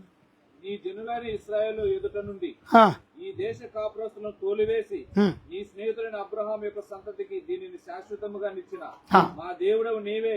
ఆ. వారు అందులో నివసింప వారు అందులో నివసించి నీ మందిరములో కీడైన యుద్ధమైన తీర్పైన తెగులైన కరువైన మా మీదకి వచ్చినప్పుడు మేము ఈ మందిరము ఎదుట మేం- నిలవబడి ఆ, మా శ్రమలో నీకు మొరపెట్టిన ఎడల మా శ్రమలో నీకు మొరపెట్టిన ఎడల నీవు ఆలకించి ఆ, మమ్మల్ని రక్షించదు అని అనుకుని ఉమ్, ఇచ్చట నీ నామ ఘనత కొరకు ఈ అంత ప్రార్థన ఇదంతా చేస్తూ చివరి 12వ వచనంలోకి రండి. ఇప్పుడు మా దేవా నీ వారికి తీర్పు తీర్చవా, మా మీదకి వచ్చి గొప్ప సైన్యముతో యుద్ధం చేయుటకు మాకు శక్తి చాలదు, ఏమి చేయుటకు మాకు తోచదు, నీవే మాకు దిక్కు అని ప్రార్థన చేశాను. అమ్మా బాబు వింటున్నారా? ఇక్కడ యెహోషాపాతు అనే రాజు ఉన్నాడు. ఈ రాజు దగ్గరికి అంటే ఈ దేశం మీదకి యుద్ధం చేయడానికి 20వ అధ్యాయం 1వ వచనంలో చూడండి. ఇది అయిన తర్వాత మోయాబీలు, అమ్మోనీయులు, మేయోనీయులు కొందరు 3 దేశాలు వచ్చినాయి. మొదటి దేశం మోయాబీలు, రెండో దేశం అమ్మోనీయులు, మూడో దేశం మేయోనీయులు. అయ్యి బాబోయ్, ఒక్క దేశం మీద యుద్ధం సరిపోవట్లేదంటే ఇప్పుడు ఎన్ని దేశాలు? 3 దేశాలు. అమ్మా వింటున్నారా మీరు? ఆ రోజు మాత్రమే కాదు, ఈ రోజుకి కూడా ఇజ్రాయెల్ దేశం మీద ప్రపంచంలో ఉన్న అన్ని దేశాలు యుద్ధం చేయడానికి రెడీగా ఉంటున్నాయి. కానీ ఒకటి గుర్తుపెట్టుకోండి, ఆ దేశాన్ని ఏలే దేవుడు ఉన్నాడు. ఆ దేశం నాది. దేవుడు చెప్పిన ఇజ్రాయెల్ దేశం మీద ఎవరు ఇప్పటికి కూడా పెట్టుకోలేరు. ఇజ్రాయెల్ దేశం అంతగా. ఈరోజు మనం అర్థం చేసుకోవాల్సిన ప్రాముఖ్యమైన విషయం ఏమిటంటే, అలాంటి ఇజ్రాయెల్ దేశం మీదకి 3 దేశాల సైన్యాలు వచ్చేసినాయి. ఇప్పుడు 12వ వచనంలో అంటున్నాడు, మాకు బలము చాలదు. ఏమంటున్నాడు? శక్తి చాలదు, మాకు శక్తి చాలదు, ఆ, చేయుటకు మాకు తోచదు, ఏమి చేయడం మాకు తోచట్లేదు, నీవే మాకు దిక్కు నీవే మాకు దిక్కు అని ప్రార్థన. అని ప్రార్థన చేశాడంట. దేవుడు ఆ ప్రార్థన ఆలకించి, ఇందాక చెప్పాను కదా మీకు, 20వ వచనంలో పాటలు పాడే బృందాన్ని పెట్టమన్నాడు. ఇప్పుడు పాటలు పాడుతుంటే మొదలు పెడితే దేవుడు గొప్ప విజయం ఇచ్చి ఆ మొత్తం సైన్యం అంతా చచ్చిపోయేలా చేశాడు. 20వ వచనం చూడండి. అంతటా వారు ఉదయమున లేచి ఉమ్, తెకోవ అరణ్యమునకు పోయిరి. వారు పోవుచుండగా యెహోషాపాతు నిలబడి యోధావారులారా యెరూషలేము కాపు 22లోకి వచ్చాయి. వారు పాడుటకు స్తుతించుటకు మొదలు పెట్టగా యెహోవా యోధావారి మీదకు వచ్చిన అమోనీయుల మీదను ఆ, మోయాబుల మీదను ఆ, కేయూరుల మన్నిమ వాసుల మీదను మాటుగాండ్రును పెట్టిన గనుక కనుక వారు హతులైరి, చచ్చిపోయారు. ఇప్పుడు ఏ దేశాలు అక్కడ దేవుడు యుద్ధంలో మాకు జయం కావాలని అడిగాడు. ఇచ్చాడా ఇవ్వలేదా? చెప్పరేమండి? ఇచ్చాడు. కానీ ఇందాక నుంచి మనం వింటున్న వాక్యం మీకు అర్థమై ఉండాలా? అడుగు వాటికంటే ఊహించే వాటికన్నా అత్యధికంగా. ఇప్పుడు వీళ్ళకి అత్యధికంగా ఏమి ఇచ్చాడో ఎవరు చెప్తారో చెప్పండి. వెనకాల ఉన్నోళ్ళు చెప్పండి. వెనకాల ఏమిచ్చాడు? ఇటుపక్క ఉన్నోళ్ళు చెప్పండి. అడిగిందేమో యుద్ధం మీద విజయం. విజయం వచ్చిందా లేదా? వీళ్ళు వెళ్ళడంతోనే 3 దేశాల సైన్యం చచ్చిపోయారు. అక్కడ రాస్తుంది ఒక్కడు కూడా చదవరండి. అమోనీయులు మోయాబులను షేయరులను మన్య నివాసులు 24వ వచనంలో యూదా వారు అరణ్యమందు కాపురు దుర్గము దగ్గరికి వచ్చి సైన్యముల తట్టు చూడగా వారు శవములై నేల పడి ఉండిరి. ఒక్కడును, అది అర్థం, ఒక్కడును అంటే ఒక్క సోల్జర్ లేడు, ఒక్క సైనికుడు లేడు. 3 దేశాల్లో నుంచి కూడా ఒక్క సైనికుడు మేలు అందరూ చచ్చిపోయారు. అమ్మా ఎవరు చంపేశారు ఇంతకీ? అంటే యుద్ధం ఎవరు చేశారు? అడిగింది ఏంటి వీళ్ళకి? యుద్ధంలో మాకు విజయం రా. దేవుడు ఇచ్చాడా ఇవ్వలేదా? ఇప్పుడు మన ప్రశ్న ఏంటంటే, అడిగేదానికన్నా ఊహించేదానికన్నా అత్యధికంగా ఇవ్వాలి. ఇప్పుడు వీళ్ళకి అత్యధికంగా ఏమి ఇచ్చాడు? ఇక్కడ కూర్చున్నారు, ఈ బల్ల మీద కూర్చున్నారు, ఈ మెట్ల మీద కూర్చున్నారు, ఈ బ్యాచ్ అంతా చెప్పాలి, ఒక్కలైనా చెప్పాలి. ఏమిచ్చాడు? విజయం ఇచ్చాడు, ఓకే. ఇంకా అధికంగా ఇంకేమిచ్చాడు? మన ప్రశ్న అదే కదా. ఇప్పుడు జ్ఞానం అడిగాడు, జ్ఞానం ఒకటే ఇచ్చాడా? జ్ఞానంతో పాటు ఐశ్వర్యం కూడా ఇచ్చాడా? ఐశ్వర్యం అడిగాడేంటి? అడగల. ఘనత అడిగాడేంటి? అడగల. ఇచ్చాడా ఇవ్వలేదా? మొదటిది చెప్పాను. మొదటిది ఏం చెప్పాను? అప్పుడే మొదటిదా? మొదటిది అప్పుడే 3. అన్న ప్రార్థన చేసింది, ఒక మగపేడని అడిగారు. ఎన్ని ఇచ్చారు? 5 ఇచ్చారు. 5 ఇచ్చారు. ఇంకా సొలొమోను ప్రార్థన చేస్తే జ్ఞానం అడిగితే ఏమిచ్చారు? ఐశ్వర్యము, ఘనత ఇచ్చారు. మరి ఇక్కడ ఈ 3వ సందర్భంలో ఇచ్చినారా మీరు? యుద్ధం మీద విజయం కావాలని అడిగారు. అసలు యుద్ధం మీద విజయమే గొప్ప బ్లెస్సింగ్. ఎందుకంటే ఒక దేశం కాదు, 3 దేశాలు వచ్చినాయి. 3 దేశాల మీద యుద్ధం సాధించడమే గ్రేట్. ఇప్పుడు దేవుడు అది ఒకటే ఇచ్చాడా? ఇంకేమి ఇచ్చాడు?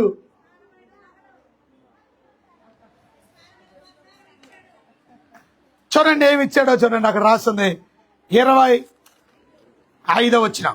ఇప్పుడు చదివేశారు గబగబ. చదవండి. వారి వస్తువులను దోచుకున్నట్టుకు దగ్గరకు రాగా ఆ సౌముల యొక్క విస్తారమైన ధనమును ప్రశస్తమైన నగలను కనబడిను. వారు తమకిష్టమైనంత మట్టుకు తీసుకొని తాము కొనుక్కోగలిగినంతకంటే ఎక్కువగా కొలుచుకొనిరి. కొల్ల సొమ్ము అతి విస్తారంగా ఉన్నందున దాన్ని కూర్చుటకు 3 దినములు పట్టెను. వీళ్ళు డబ్బులు అడిగారు. కొట్టుకండి, కొడుతు కొట్టు.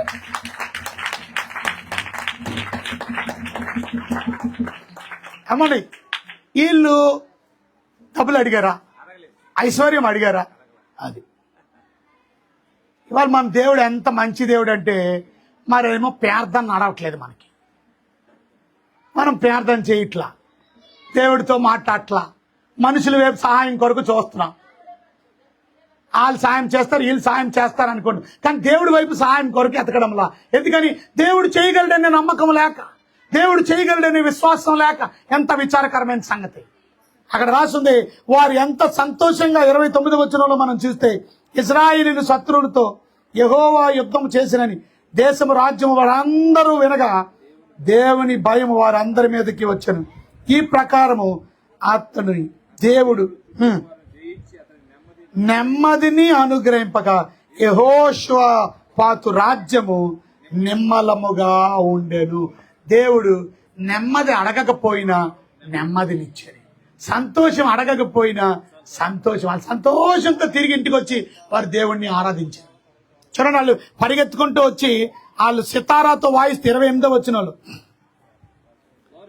యెరూషలేములో ఉన్న యెహోవా మందిరమునకు స్వరమండలముతోను సితారాతోను వాయించుచు బోరలు ఊదుచు వచ్చిరి. ఇశ్రాయేలు శత్రువులతో యెహోవా యుద్ధము చేసినని దేశముల రాజ్యములు వారందరూ వినగా దేవుని భయము వారందరి మీదకి. సో ఆటోమేటిక్ గా దేవుడు వారికి ఎంత సంతోషం ఇస్తే తిరిగి దేవుని సన్నిధికి వచ్చి దేవుడిని ఆరాధిస్తున్నారో చూడండి. ఇవాళ నీ జీవితంలో దేవుడిని అడిగేదానికన్నా ఊహించేదానికన్నా అత్యధికంగా ఇవ్వగలిగే దేవుడు. నేను ముగించే ముందు ఇంతకీ సూత్రం ఏంటి? నీకు అలా దేవుడు ఇవ్వాలంటే నీకు సూత్రం ఏంటి? ఆ సూత్రాలు 3 చెప్పి నేను ముగించేస్తాను. సూత్రం నెంబర్ 1 చూడండి, పరిశుద్ధమైన బైబిల్ గ్రంథంలో ఇవాళ దేవుడి నీ ప్రార్థన ఆలకించాలంటే మరలా అక్కడికే రండి. ఎక్కడికి రండి? ఎఫెసీయులకు రాసిన పత్రిక 3వ అధ్యాయము 20వ వచనం. రండి, ఎఫెసీయులకు రాసిన పత్రిక 3వ అధ్యాయము 20వ వచనం. మనలో కార్యసాధకమైన తన శక్తి చొప్పున మనము అడుగు వాటి కంటేను. చూసారా, మనలో కార్యసాధకమైన తన శక్తి చొప్పున మనము అడుగు వాటి కంటేను ఊహించు వాటి కంటేను అత్యధికముగా చేయ శక్తి గల దేవునికి. అంటే ఇప్పుడు దేవుడు మన జీవితంలో గొప్ప కార్యాలు చేయాలంటే అడిగే దానికన్నా ఊహించే దానికన్నా నీ జీవితంలో దేవుడు గొప్ప ఇవ్వాలంటే ఎవరికి ఇస్తాడు? సూత్రం అదే చెప్పి, అదే సూత్రం, అదే ప్రిన్సిపల్. ఎవరికి ఇస్తారు చెప్పండి? అడిగిన వాళ్ళందరికీ ఇచ్చేస్తారా? కార్యసిద్ధి చేసేవాళ్ళకి. ఏంటి కార్యసిద్ధి అంటే?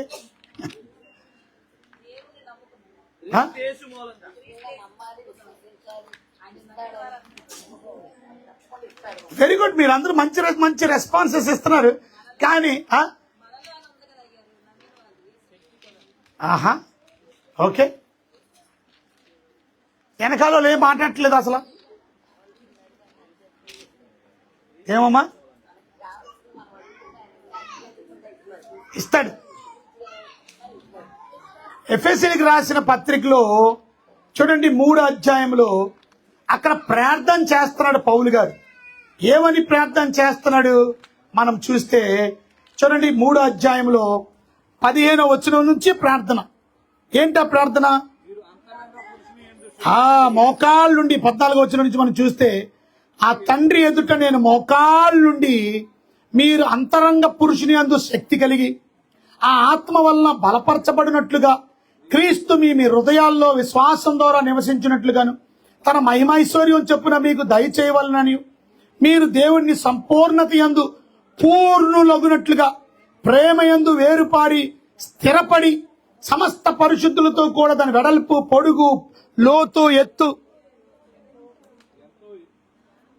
ఎంతో గ్రహించుకొనుటకును జ్ఞానమునకు మించిన క్రీస్తు ప్రేమ తెలుసుకున్నటకును తగిన శక్తి గలవారు కావాలనని ప్రార్థించుచున్నాను. అంటే దాని అర్థం ఏమిటి అని అంటే, ఇప్పుడు అన్ని చెప్పలేను కానీ ఈ మొత్తం 15వ వచనం నుండి ఈ 19వ వచనం వరకు దాని సమరీ మనం తెలుసుకుంటే, ఆ సమరీ ఏంటో తెలుసా? ఎప్పుడైతే మీ అంతరంగ పురుషుడు బలపరచబడతాడో, ఎప్పుడైతే మీరు దేవునిలో బలవంతులుగా తయారవుతారో, క్రీస్తులో ఆత్మీయంగా బలవంతులుగా మీరు జీవిస్తారో, అలాంటి వారికి, అందరికీ కాదు, అలాంటి వారికి అడిగేదానికన్నా ఊహించేదానికన్నా అత్యధికంగా ఇస్తాడు. ఇప్పుడు అర్థమైతే గట్టిగా చెప్పట్లేదు. అర్థమైందా మీకు? ఎవరికి ఇస్తాడంట?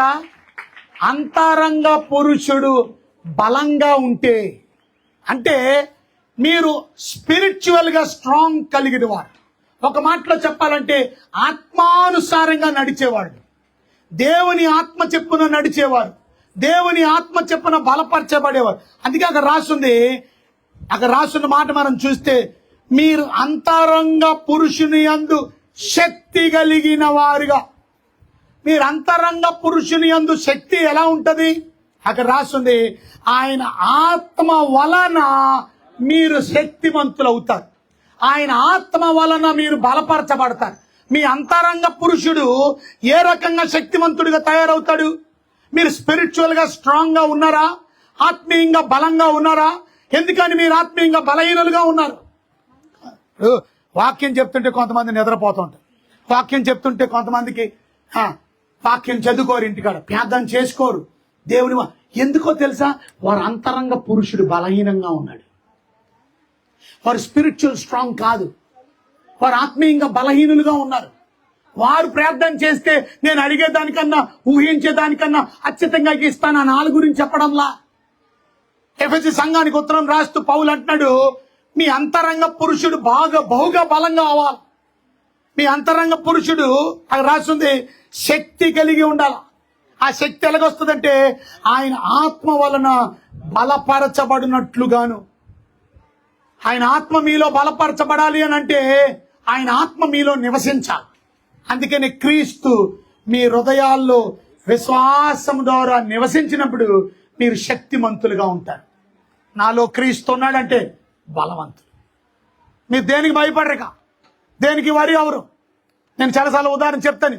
ఇప్పుడు కారు వెళ్ళిపోతుంది, సడన్ గా ఆ పక్క సందులో నుంచి ఒక కారు చక్మని కట్ చేశాడు. ఈ కారు వాళ్ళకి చాలా కోపం వచ్చి, అమెరికాలోని ఎవడైనా మధ్యలో నుంచి కట్ చేసినా హార్న్ కొట్టినా, మన ఇండియాలో హార్న్ కొట్టేస్తారు, అమెరికాలో హార్న్ కడితే గన్ తీసి పేల్చేస్తాడు కూడా. ఆయనకి అంత కోపం. ఎందుకనంటే హార్న్ వస్తే పిచ్చెక్కిపోతుంది. మన ఇండియా వాళ్ళు కొడుతూనే ఉంటారు, పా పా కీ హార్న్ కొడితే ఊరుకోరాడు.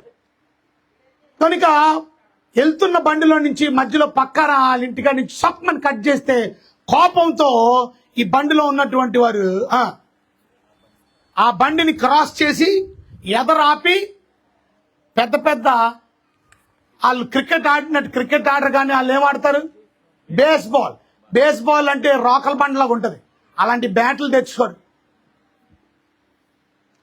ఈ బండిలో ఉన్న వాళ్ళ దగ్గరికి వెళ్ళి ఎదర పెట్టి, ఈ బండిలో ఉన్న ఒక ఆడవిడ నడుపుతుంది బండి, బడికి రా, బడి రాసులని, ఏంటి అలా కట్ చేసావు అని తిడుతున్నారట. ఆమె బయటకు వచ్చింది. ఆమె బయటకు వచ్చి, పొరపాటు అయిపోయింది, సారీ, మేము అర్జెంట్లో ఉన్నాం, అందుకే వెళ్ళిపోతున్నాం. ఏంటి వెళ్ళిపోతున్నాం? ఇప్పుడు చూడు, మేము నీ కారుని ఏం చేస్తాం అని ఎదరకు వచ్చేస్తుంటే, ఆగండి ఒక్క నిమిషం, మా ఆయన్ని పిలుస్తాను, ఆగండి, ఏమండి మీరు బయటికి రండి ఒకసారి. ఆ బయటకు వచ్చినోడు ఎవరో తెలుసా? Mike Tyson. టైసన్ ఎవరో తెలుసా? Heavy weight boxing champion. ఆ హెవీ వెయిట్ బాక్సింగ్ ఛాంపియన్ ఇలా బయటికి రాగానే ఆడు బేస్బాల్ బ్యాట్ ఎట్టుకొని పరుగు కారు దగ్గరికి. ఎందుకో తెలుసా? ఈయన గుద్దుతే ఇక కర్రలక్కర్ల వీడికి ఓ బస్తా బస్తా ముఖం మీద పడినట్టు మాట. అంత భయంకరమైన పంచ్. ఆడు పంచ్ లెఫ్ట్ హ్యాండ్ పంచే. లెఫ్ట్ హ్యాండ్ పంచ్ అంత భయంకరంగా ఉంటే ఇక నాకౌట్ ఇచ్చాడు అనుకోండి, ఇక మురస్తిని పడిపోతాడు. నాకౌట్ ఇస్తే ఇక నాకౌట్, ఇక చచ్చిపోతాడు కూడా. కనుక పరిగెత్తుకొని వెళ్ళిపోయాడు. ఇప్పుడు చెప్పండి, ఆమెకి ఎందుకు అంత ధైర్యంగా నిలబడింది? నాలో ఉన్నవాడు, నా కారులో ఉన్నవాడు బలవంతుడు. ఇవాళ కారులో ఉన్నవాడు బలవంతుడు అని ఆమెకు తెలుసు, కానీ నీలో ఉన్నవాడు బలవంతుడని నీకు తెలుసా? అది అలాంటి వాళ్ళు అంతరంగ పురుషుడు బలంగా ఉంటుంది. ఇక్కడ క్రీస్తు వారిలో నివసిస్తాడు, ఆత్మ వారిలో నివసిస్తాడు. ఇంకా చదివితే, క్రీస్తు వారి హృదయముల్లో ఇంకా విశ్వాసం ద్వారా నివసించినట్లు తన మహిమైశ్వర్యం చొప్పున మీకు దయచేయవలనని. చూసారా? మీరు దేవుని సంపూర్ణత యందు పూర్ణులగునట్లు ప్రేమ యందు వేరుపాడి స్థిరపడి సమస్త పరిశుద్ధులతో కూడి వెడల్పు పొడుగు ఎత్తు లోతు ఎత్తు ఎంతో గ్రహించుటకు జ్ఞానమునకు మించిన క్రీస్తు ప్రేమను తెలుసుకున్నటకు తగిన శక్తి గలవారు. శక్తి శక్తి ఎన్నిసార్లు వస్తుందో చూసారా?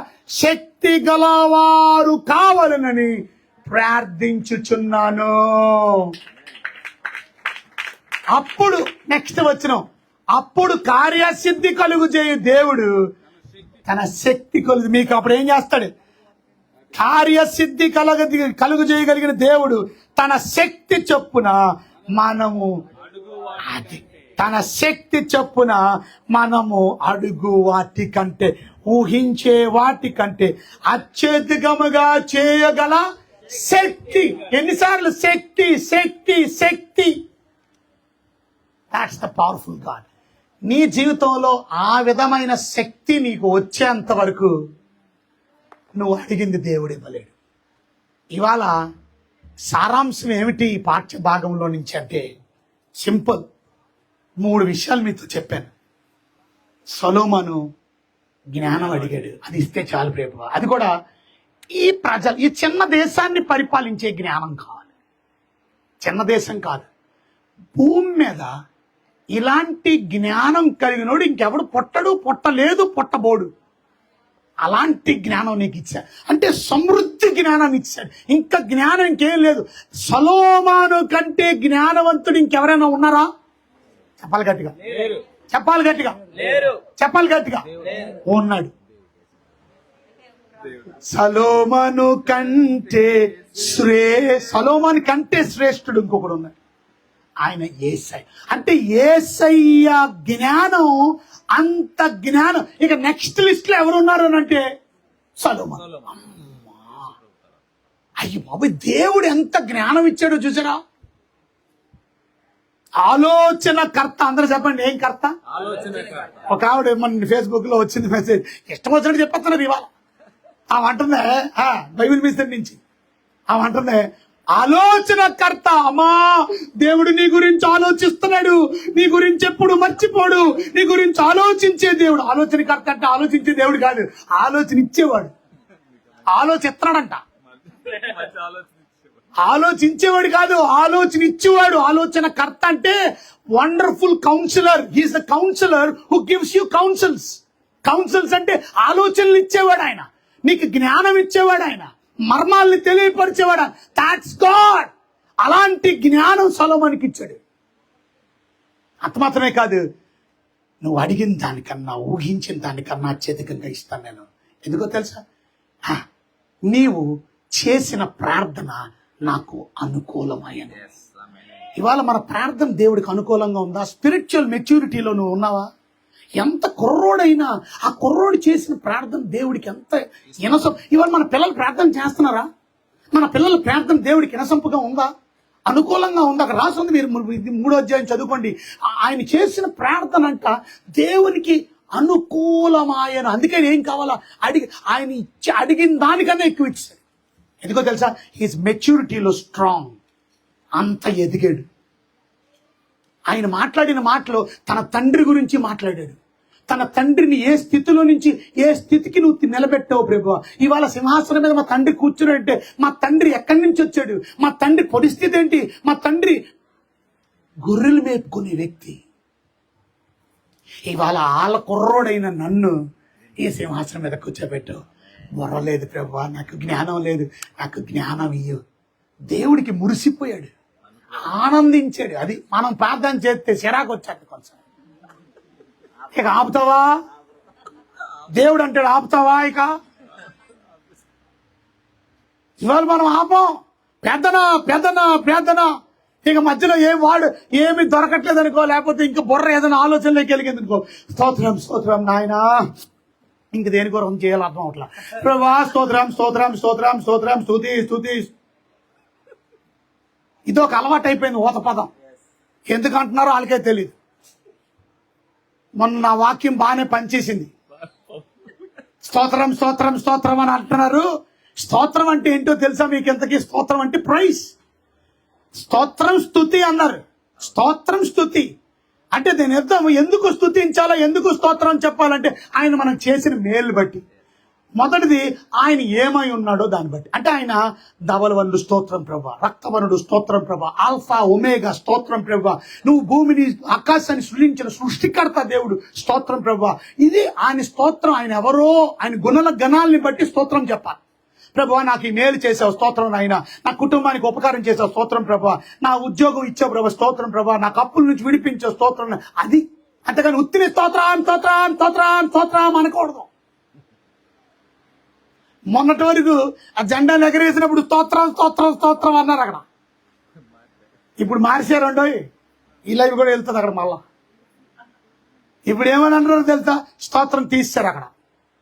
ఇప్పుడు వాళ్ళకి బాగానే వెళ్ళింది. ఇప్పుడు ఏమంటారు తెలుసా? కృప కలుగును యేసు రక్తమే జయం, కృప కలుగును. హల్లెలూయా, హోసన్నా సహాయంగా రక్షించు అని అర్థం. హోసన్న అంటే రక్షించు. హోసన్న అంటే ఏసన్న కాదు. ఏసన్న మినిస్ట్రీస్ హోసన్న అయిపోలే. హోసన్న అంటే రక్షించు అని. సేవస్ స్తోత్రం పక్కన పెట్టారు. ఇప్పుడు కృప కలుగును అంచి కొంచెమైనా మార్పు వచ్చింది, సంతోషం. ఇవాళ ఒక విషయాన్ని గుర్తుపెట్టుకోండి. అడుగు వాటికన్నా ఊహించే వాటికన్నా అత్యధికంగా ఇచ్చు దేవుడు సొలొమోను జీవితంలో ఆయన ఊహించలేదు నాకు ఇంత డబ్బులు ఇస్తాడని. మొత్తం ఐశ్వర్యాన్ని తీసుకొచ్చి ఇచ్చేసాడు. ఆయనకున్న ఐశ్వర్యం ఏ దేశానికి అంటే ఆ దేశం అమ్మాయి ఓరకన వస్తుందండి. ఆ దేశం నుంచి డబ్బు పడుకోవచ్చు, ఆ దేశం నుంచి బంగారం పడుకోవచ్చు, ఆ దేశం నుంచి మరి ఎంత ఆ అమ్మాయి ఇలాగ అన్ని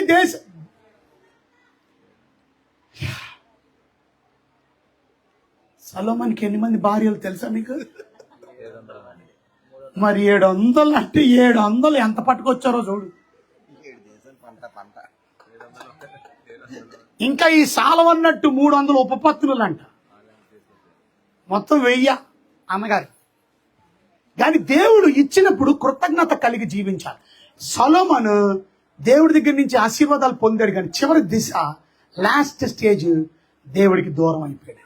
ఇది బాధాకరం. ఇవాళ దేవుడు మనకు అన్ని ఇస్తాడు, కానీ ఇచ్చిన తర్వాత నమ్మకంగా నిలబడుతున్నావా? చివరి వరకు యథార్థంగా ఉంటావా?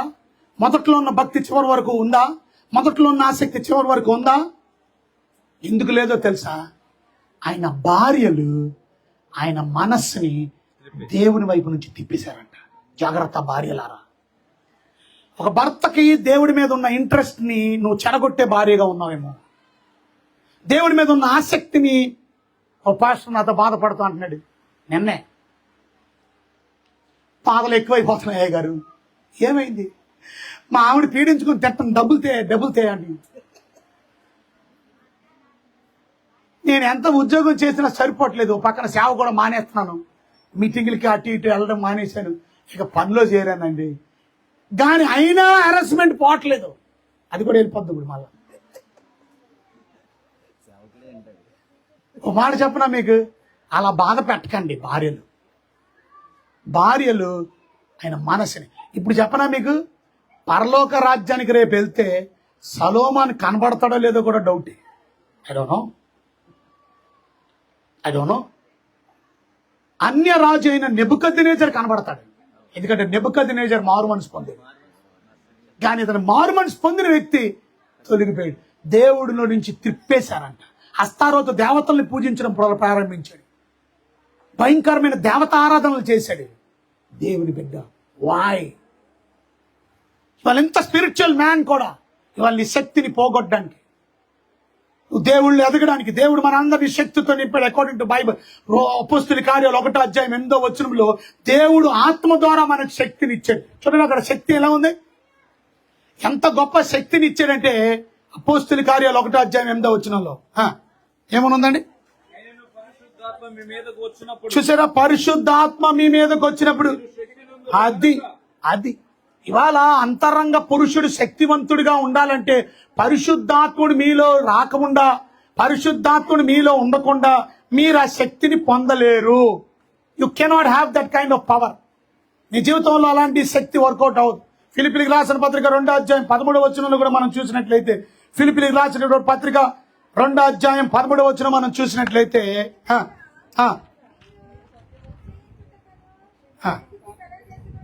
కార్యసిద్ధి కలుగు చేయుటకును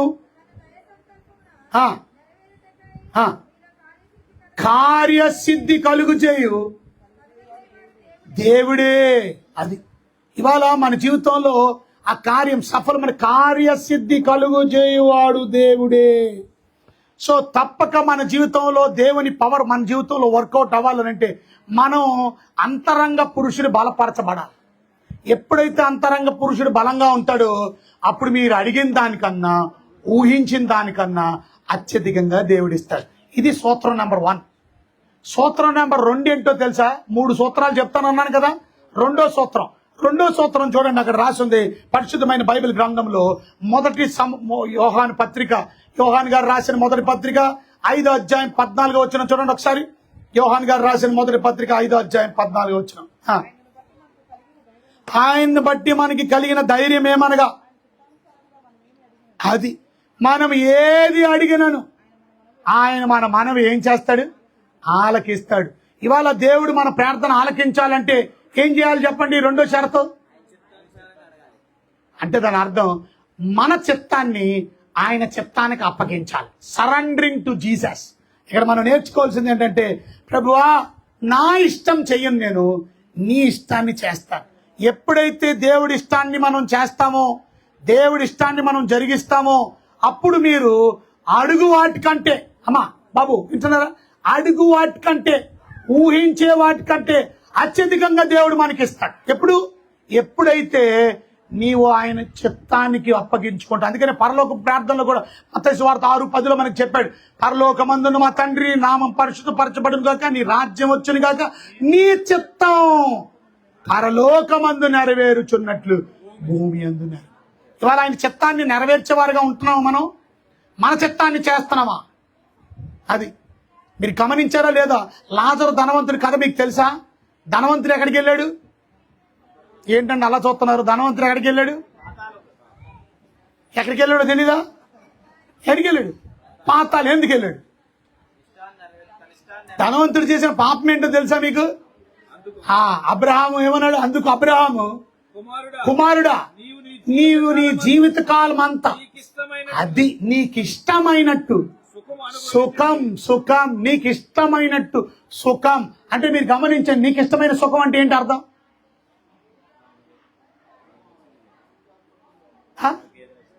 నీకు ఇష్టమైన సుఖం అంటే ఏంటండి? తెలీదా మీకు? నీ చిత్తాన్ని చేసావు, అది అర్థం. నీకు ఇష్టమైనట్లు బతికావు, నీకు ఇష్టమైనట్లు జీవించావు. ఇవాళ మీటింగ్కి రావాలనుకుంటే వస్తాం, మానేయాలంటే ఎవరి చిత్తం అది?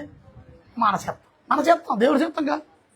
కానీ దేవుని చిత్తం తప్పక నేను ఈ మీటింగ్కి వెళ్ళాలో, వాక్యం వినాలో ఆసక్తితో దేవుని చిత్తాన్ని నెరవేర్చేవారు. దేవుడు చెప్పిన పని సమాజంగా కూడుట మానద్దన్నారు. ఆహా, నేను మాన్ను. చూసారా, దేవుని చిత్తాన్ని నెరవేరుస్తున్నావు మనం. Are we doing God's will? ఇది రెండో సూత్రం. ఇక మూడో సూత్రం ఏంటో తెలుసా? ఎవరి ప్రార్థన దేవుడు ఆలకించి అడిగిన దానికన్నా, ఊహించిన దానికన్నా దేవుడు అత్యధికంగా ఇస్తాడు అని అంటే, చూడండి, యాకోబు పత్రిక 1వ అధ్యాయం 6వ వచనం. యాకోబు పత్రిక 1వ అధ్యాయం 6వ వచనం. అతడు ఏమాత్రం సందేహింపక విశ్వాసముతో అడగవలెను. వింటున్నారా మీరు? ఇవాళ దేవుడు మీకు దయచేయాలి అని అంటే, అడుగు వాటికన్నా, ఊహించే వాటికన్నా అత్యధికంగా దేవుడు మనకి ఇవ్వాలి అని అంటే, అమ్మా ఇంట్లేదు మీరు. మొదటిది ఏంటి చెప్పండి బాబు, నువ్వు చెప్పు. తెల్ల సొక్క వేసుకున్నా. మొదటిది ఏంటి చెప్పిన ఆయన? దేవుడు నువ్వు అడిగేదానికన్నా, ఊహించేదానికన్నా అత్యధికంగా ఇవ్వాలంటే ఏం చేయాలి చెప్పు. బురదించుకుంటే ఏంటి? ఇటు పక్క అడగండి, మీరు చెప్పండి సార్. మొదటిది ఏంటి? ఏంటండి? Thank you. Beautiful answer. అది లిసనింగ్ అంటే. Is listening, she getting the message. Wonderful answer. బాగా చెప్పారు. ఏంటండి అది? మళ్ళీ చెప్పండి గట్టిగా. అంతరంగ పురుషుడు. అది ఎలా బలపరచబడతాడు అంతరంగ పురుషుడు? Inner man. ఇది ఈ బయట కోటేసుకున్నాడు ఎవడు? Outer man. ఏ మ్యాన్ ఇది అంటే? ఇప్పుడు ఎన్ని పోజులు ఉన్నాయి నాకు? నాలాంటోడే నాలో ఉన్నాడు. సరే, ఆత్మ. అర్థమైందా? ఇప్పుడు నేను బయట, ఇది అవుటర్ మ్యాన్. లోపల ఎవరు? Inner man. మనం ఇప్పుడు ఏది బలపరుస్తున్నాం?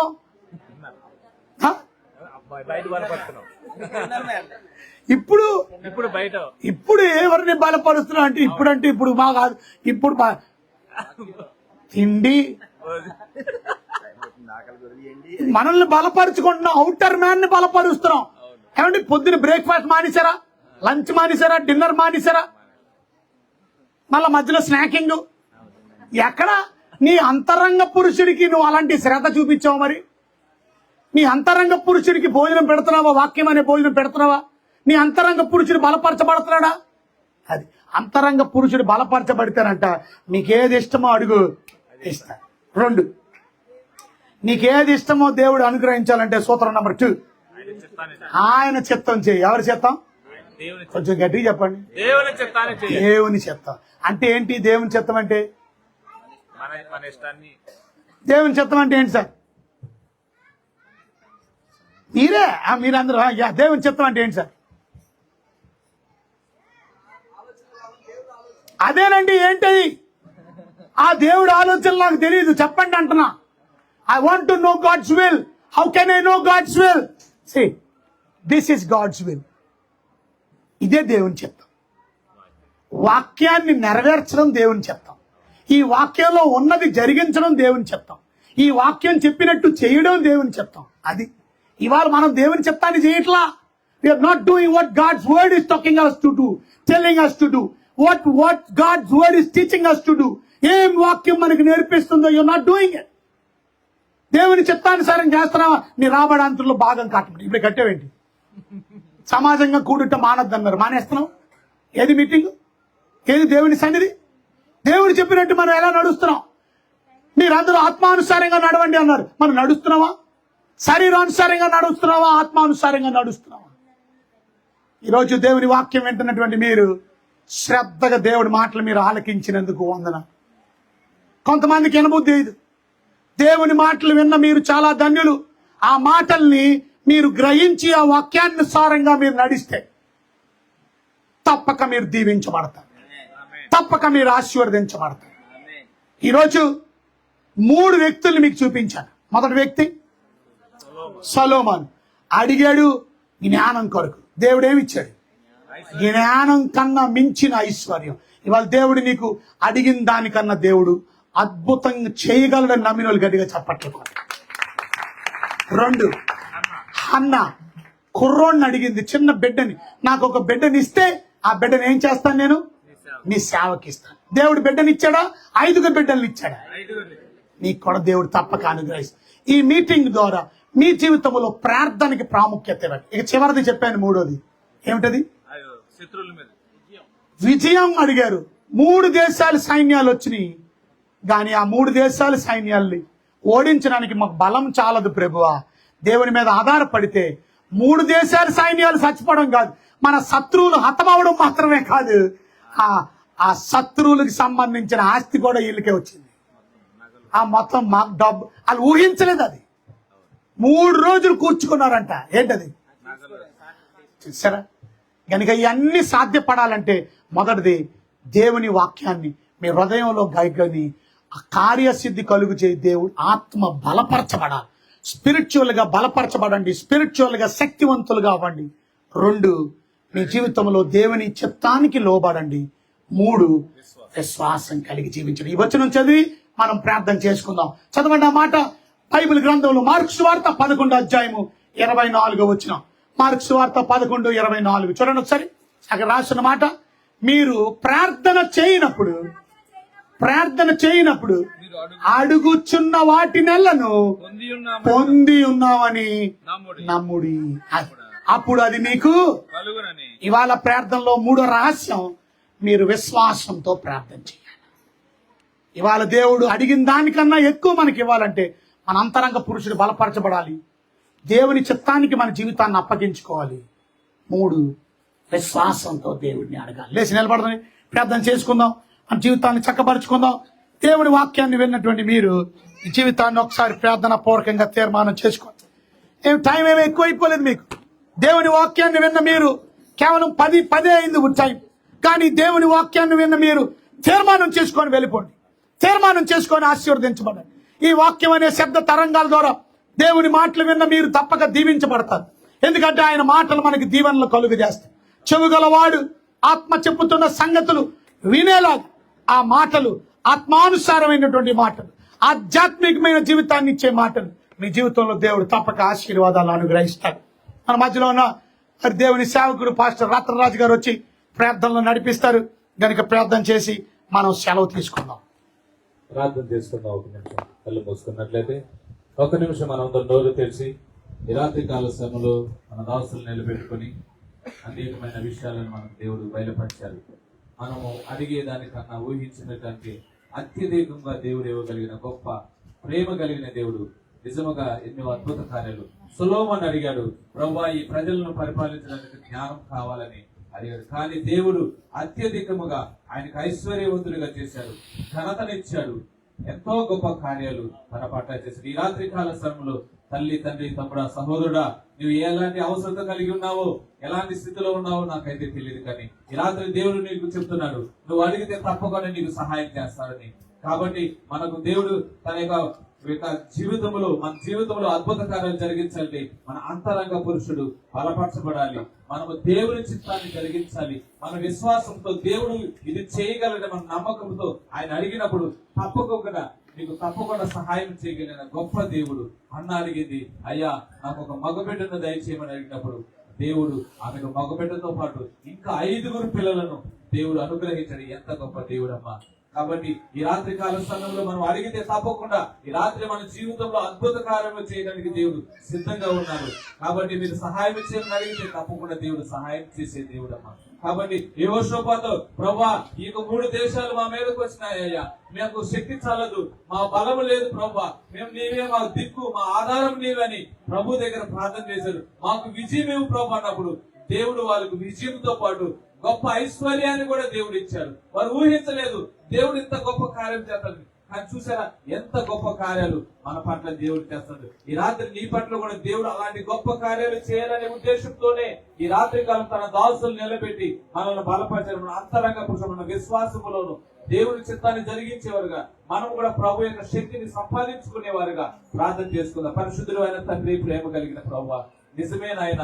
ఈ రోజు మేము ఎన్నో ప్రార్థనలు చేస్తున్నాం, కానీ ఈ రీతిగా ప్రార్థన చేయాలి, ఈ విధంగా ప్రభు మేము అడిగినప్పుడు తప్పకుండా మీరు ఇవ్వగలిగిన దేవుడు ప్రభా. తండ్రి, మీరు మా ప్రార్థన ఆలకిస్తారని నాకు చెప్తున్నావు ప్రభా. నిజంగా ఆ యొక్క ప్రభా సొలొమోను చేసిన ప్రార్థన ఆ చిన్న ప్రార్థనే, కానీ ప్రభా ఎంత గొప్ప కార్యం చేశావు ప్రభా. ఆయన అడగలేదు, ఐశ్వర్యం అడగలేదు, ఘనతను అడగలేదు, కానీ మీరు ఇచ్చారు ప్రభా. ఎంత మంచి మనసును ప్రభా ఆయన మీరు మాకు దయచేస్తున్నావు ప్రభా. ఎంత గొప్ప దేవుడు ప్రభా నాయన, నీకు వందనాలు ప్రభా. అన్న ఒక్కటే అడిగింది ప్రభా, నాకు ఈ యొక్క నిందను తొలగించు, ఈ యొక్క పరిస్థితి నన్ను విడిపించు.